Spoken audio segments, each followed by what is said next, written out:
Ito ang bagong top 5 mage na meta ngayon sa M7.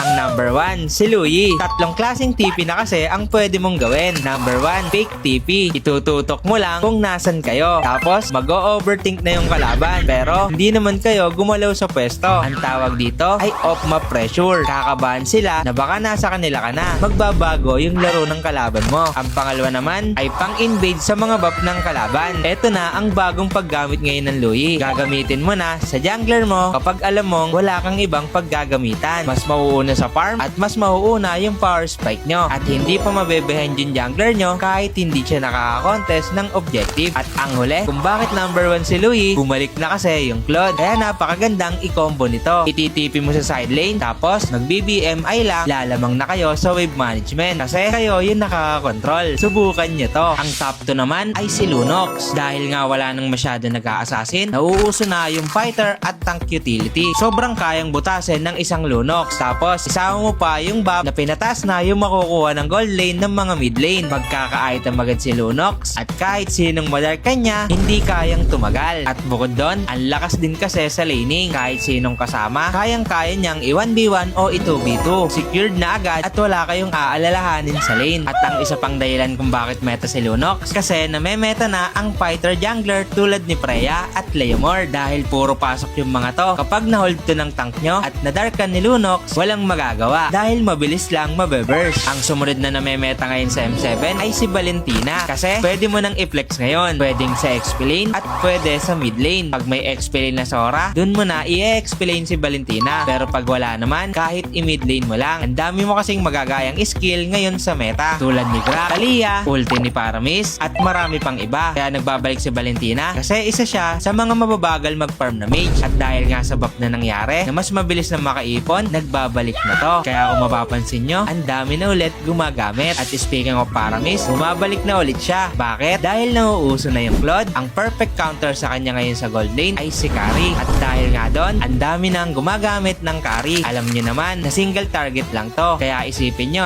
kapag prinihit ni Carry at na-ultihan ni Paramis, masasayang lang yung ultimate niya. Kaya sobrang bosset kapag nagpaparamis kayo. Situational pa rin talaga. Maganda lang magparamis kapag may carry. Pero kapag wala, pag-isipan nyo munang mabuti kung pasok ba sa lineup. Mag-iingat lang talaga kayo sa mga iyo skill na kalaban. Tulad ni Ixia, Melissa at Louie. Dun mahihirapan ang isang paramis. Pero pag wala, pwede nyong subukan. At syempre, yung dalawang mage na si Parsa at si Zushin, meta pa rin naman sila. Mas madami lang talaga gumagamit ng top 5 natin. At yun lang. Sana may natutunan kayo. Sana makatulong.